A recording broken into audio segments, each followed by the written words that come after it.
안녕하세요. 저는 고려대학교 산업경영공학과 DSBA 연구실 석사과정 김중훈입니다. 오늘 제가 세미나에서 다룰 논문은 GPL (Generative Pseudo Labeling for Unsupervised Domain Adaptation of Dense Retriever라는 논문이고 NAACL 2022년에 어셉됐던 논문입니다.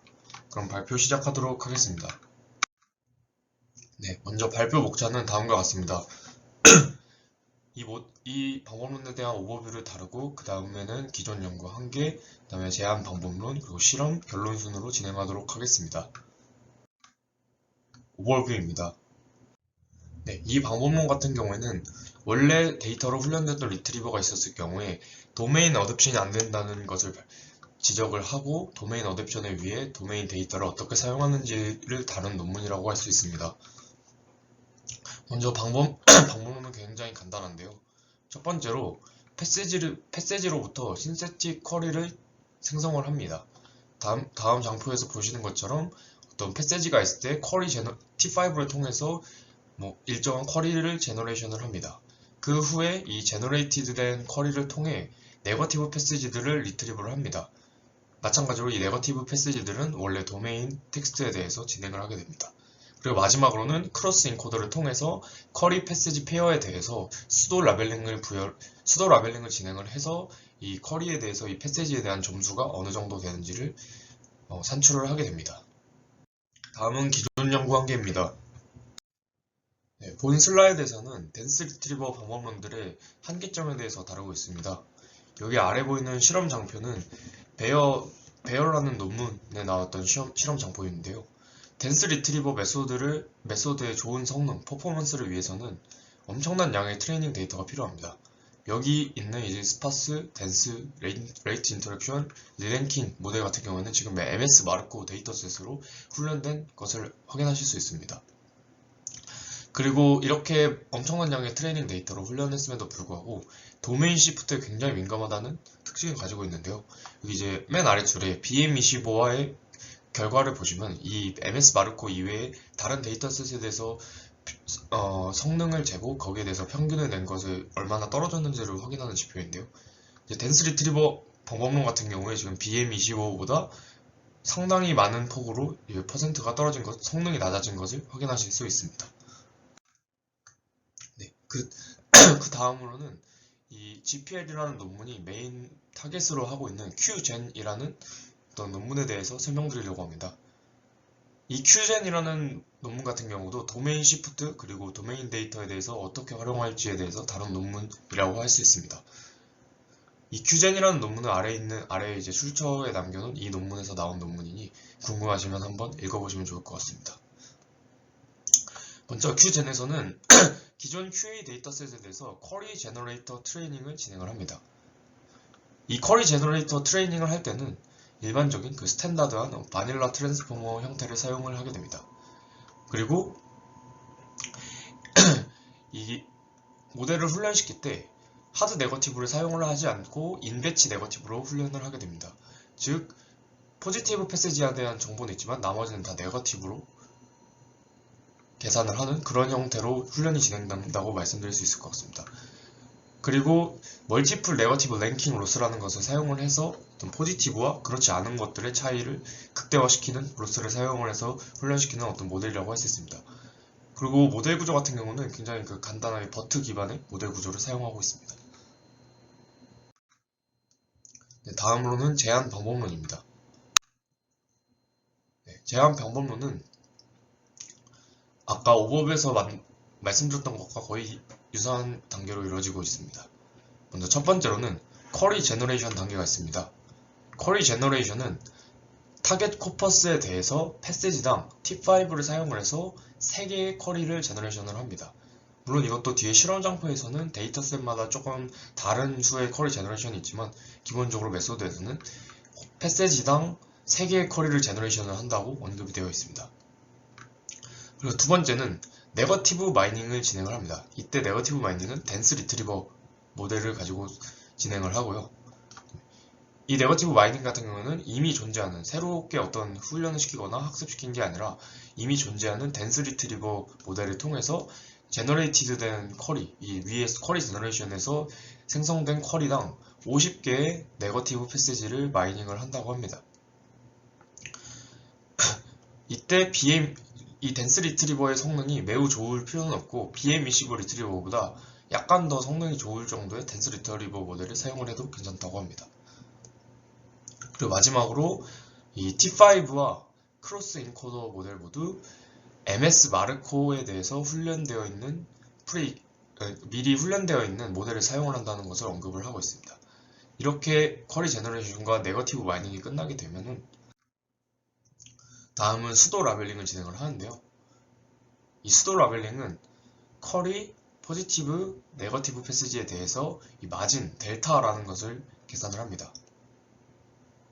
마진 델타 식을 보시면은 마진 델타는 이 쿼리와 포지티브 패시지의 어떤 크로스 인코더 스코어, 그 다음에 쿼리와 네거티브 패시지의 크로스 인코더 스코어를 빼서 이 쿼리와 포지티브 패시지와의 점수하고 쿼리와 네거티브 패시지와의 점수의 차이를 극대화시키는 값이 델타라고 할 수가 있습니다. 마진은 크로스 인코더의 프레딕션 스코어, 여기서 나오는 크로스 인코더 이 부분이 프레딕션 스코어가 되게 되고요. 이렇게 만들어진 신세틱 데이터셋 DGPL, 여기 보이는 쿼리 패시지, 네거티브 패시지, 그 다음에 이 마진을 마진 MSE 로스와 함께 사용하여서 도메인 어댑티브 덴스 리트리버를 훈련시킵니다. 이때 GPL은 타겟 도메인의 언라벨드 컬렉션 오브 패시지, 즉 언슈퍼바이즈드 트레이닝 형태로 훈련이 가능하다는 것이 가장 큰 특징이라고 말씀드릴 수 있을 것 같습니다. 다음은 마진 MSE 로스에 대해서 좀 더 자세히 다뤄보려고 하는데요. 먼저 비교 논문인, 가장 이제 메인 비교 논문인 큐젠 같은 경우에는 멀티플 네거티브 랭킹 로스라는 것을 사용을 하고 있습니다. 이제 여기 아래 보이는 이 식이 저 MNRL이라는 것인데요. 이 로스를 보면 좀 복잡해 보이지만 사실은 그 일반적인 인배치 네거티브 로스와 거의 유사하다고 생각을 해주면 될 것 같습니다. 여기서 나오는 PI는 어떤 QI와 릴리번트한 패시지, 즉 뭐 포지티브를 의미를 하게 되고,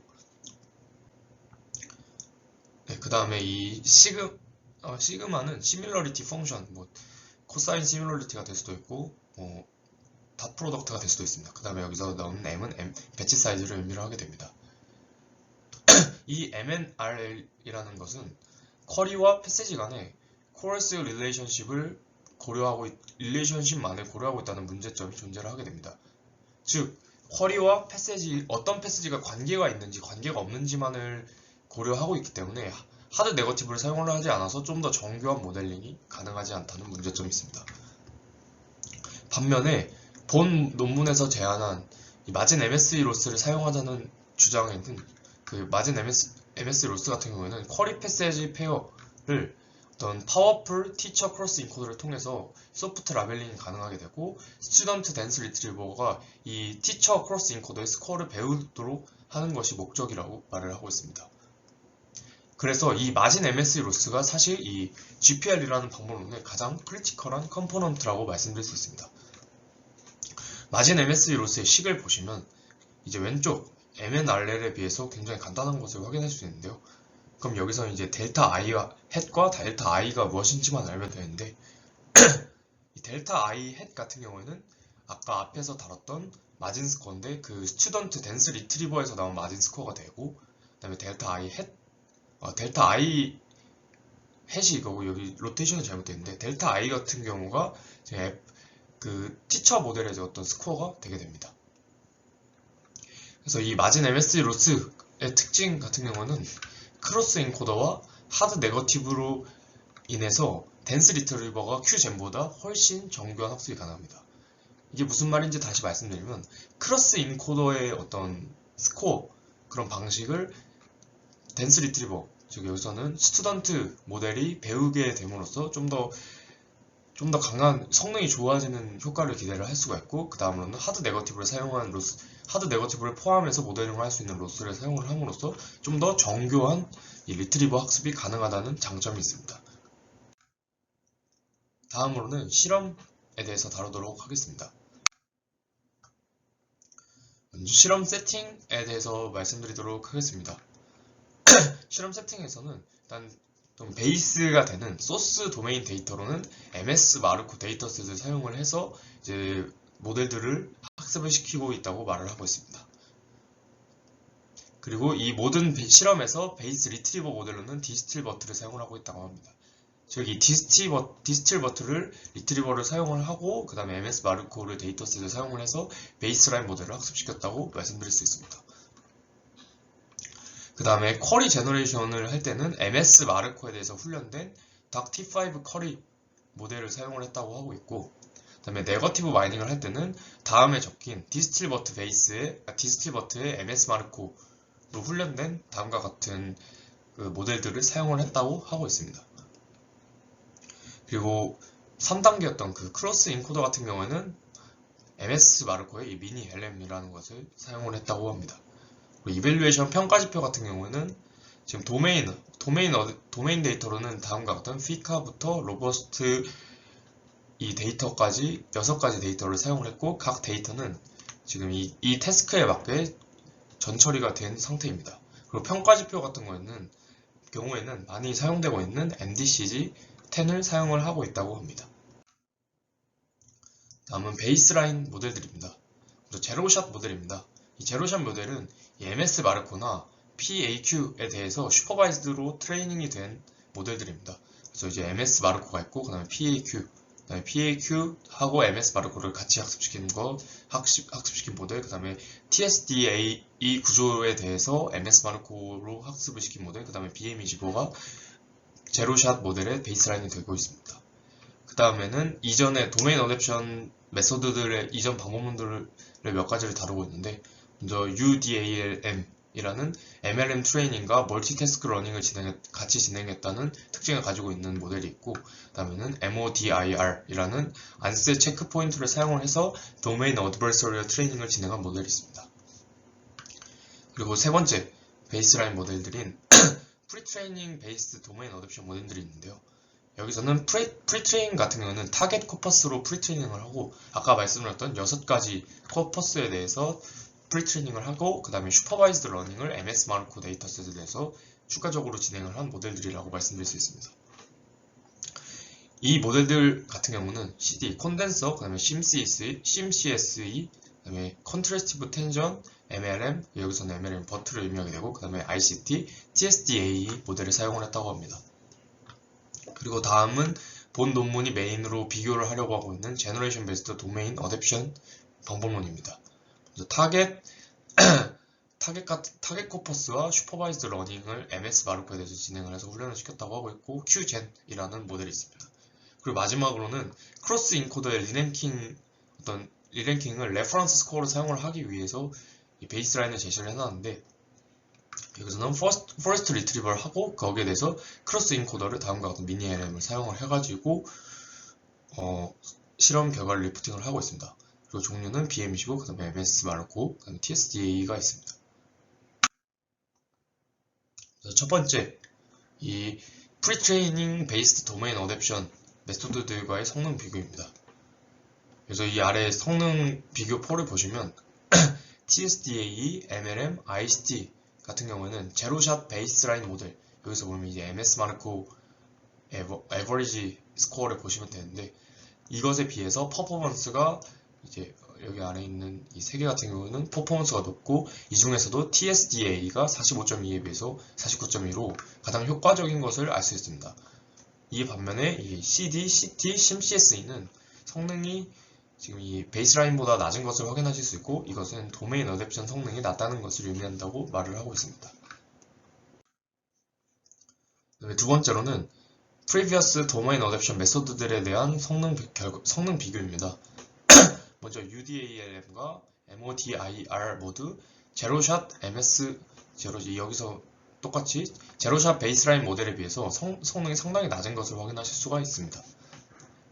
특히 UDALM 같은 경우에는 MLM 오브젝티브를 통해서 프리트레이닝과 파인튜닝이 진행되게 되는데, 리트리버 모델 같은 경우는 또 애디셔널 태스크 헤드가 없기 때문에 낮은 성능을 보였을 것이라고 저자들은 추론을 하고 있습니다.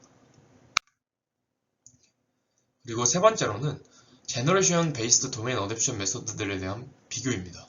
먼저 큐젠 모델 같은 경우는 제로샷 베이스라인 모델 45.2 점수가 나온 이것에 비해서 성능이 높습니다. 48.8과 여기 안에 있는 하드 네거티브를 사용했을 때는 46.3 이 두 가지 성능을 확인할 수 있는데, 이것은 도메인 어댑션이 잘 되는 방법론이라는 것을 의미한다고 할 수 있습니다. 그리고 여기서 특징적인 것은 Qgen 방법론에 하드 네거티브를 추가했을 때 성능이 떨어지게 되는데, 이 성능이 떨어지게 되는 이유는 Qgen이 false 네거티브에 민감하기 때문이라고 말을 하고 있습니다.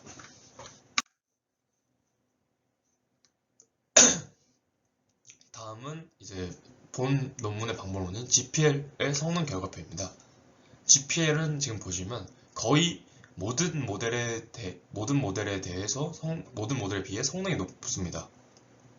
GPL을 보시면 거의 모든 모델 그리고 모든 데이터셋에 대해서 성능이 높지만, 이제 TRECC 이 데이터셋에 대해서는 성능이 이제 비슷한 경우도 존재를 하게 되는데요. 이것은 테스트 쿼리가 50개이기 때문에 노이즈로 인한 예외라고 주장을 하고 있습니다.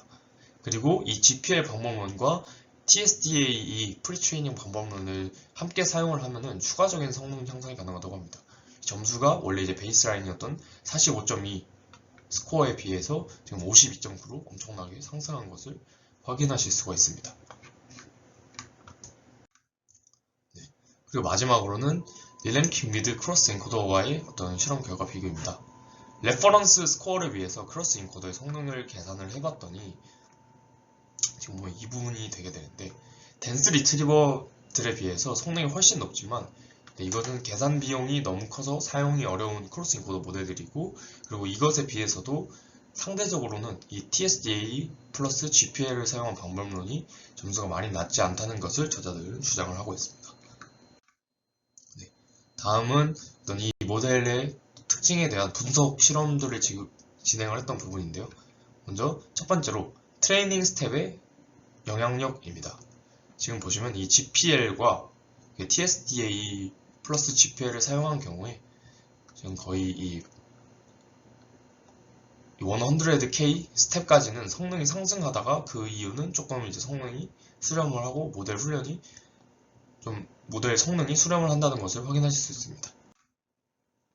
그 다음에는 두 번째, 코퍼스 사이즈의 영향력입니다. 즉 이것은 이제 아까 말씀드렸던 6개의 데이터셋의 어떤 그 수가 다르기 때문에 이 수 중에서 얼마를 사용하느냐에 따라서 성능에 얼마나 변화가 있을지를 보여주고 있는 표라고 할 수 있습니다. 이 표에서는 로버스트 데이터를 사용을 해서 실험을 하고 있고, 이 데이터를 사용한 이유는 이 데이터가 가장 코퍼스가 크기 때문이라고 하고 있습니다. 그리고 코퍼스 사이즈 원래 전체 데이터에서 1K 같은 경우는 1K를 좀 인디펜던트리하게 샘플링을 한 코퍼스를 사용을 해서 이 큐젠과 GPL 그리고 제로샷에 대한 성능을 큐젠과 GPL에 대한 성능을 측정을 했다고 하고 있습니다. GPL의 경우에는 10K부터 지금 10K만 사용을 했을 때부터 제로샷 베이스라인에 비해서 지금 성능이 높은 것을 확인하실 수 있고, 50K부터는 이제 성능이 좀 수렴하는 것을 확인하실 수가 있습니다. 그리고 Qgen은 지금 코퍼스를 몇 개를 사용을 하든 간에 제로샷 베이스라인보다 성능이 낮은 것을 확인할 수 있습니다. 이것은 이제 GPL이 더 적은 도메인 데이터를 가지고도 이제 제로샷 기존 방법론보다 훨씬 좋은 효율을 보이고 성능을 보인다는 것을 의미한다고 할 수 있습니다. 다음은 쿼리 제너레이션의 로버스트니스에 대해서 분석을 한 부분인데요.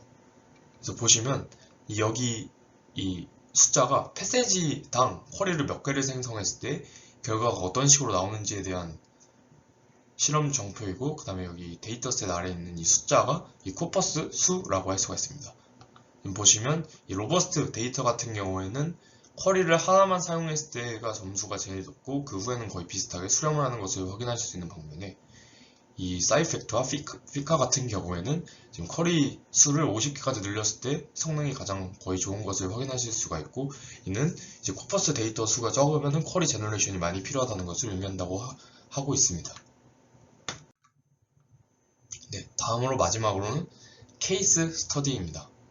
네, 피카 데이터셋에서의 예시로 QGen과 GPL의 어떤 샘플링을 통해서 결과를 비교를 했다고 하는데요. 먼저 GPL 같은 경우는 크로스 인코드를 통해서 네거티브 패시지에 대한 소프트 라벨링이 가능하지만 QGen은 이것이 포지티브인지 그렇지 않은지에 대한 바이너리 라벨링만 가능한 상태입니다. 그래서 이 글을 잘 읽어보시면은 이 쿼리가 이제 future contract라는 개념에 대해서 물어보고 있는데, 여기서 GPL과 QGen 모두 원래 패시지였던, 이 쿼리를 생성한 패시지였던 이 부분의 점수가 굉장히 높고 포지티브라는 것을 알 수 있지만, 이제 가장 특징적인 점은 이 네거티브 3 같은 이 샘플에 대해서 보시면은, 이 네거티브 3 패시지 같은 경우에는 future contract에 대한 좀 관련 개념을 많이 담고 있어서 8.2점으로 스코어가 상당히 높은데, 이 QGen은 이것을 반영하지 못하고 바로 0이라는 라벨을 붙여서 관련이 없는 문서다라고 라벨링을 하고 있는 것을 알 수가 있습니다. 그래서 이런 이런 예시를 살펴볼 때 하드 네거티브를 사용을 했을 때 QGen의 성능에 왜 악영향이 됐는지를 알 수가 있는 부분이라고 할 수 있습니다. 네, 마지막으로 결론입니다. 본 논문에서는 GPL이라는 Novel Unsupervised Domain Adaptation 방법론을 제안을 했고, 그다음에 이 방법론을 다시 한번 요약해서 말씀드리면 쿼리를 생성을 하고 그 다음에 크로스 인코드로 수도 라벨링을 하는 마지막 단계로 진행이 되어 있습니다. 그리고 수도 라벨링을 통해서 하드 네거티브 바인딩이 가능하게 되고, 그 다음에 수도 라벨에 대한 디노이징, 어떤 네거티브가 어려운지 아닌지에 대한 어떤 디노이징이 가능합니다. GPL 같은 경우 모든 데이터셋에 대해 다른 방법론보다 거의 훨씬 좋은 성능을 달성하고 있다는 것을 알 수 있습니다. 그리고 GPL에 대한 실험만 진행을 한 게 아니라 다른 도메인 어댑티브 스트래티지에 대한 실험 및 분석을 진행한 것이 이 논문의 결론 및 어떤 컨트리뷰션이라고도 할 수 있습니다. 발표는 여기까지 하고 들어주셔서 감사합니다.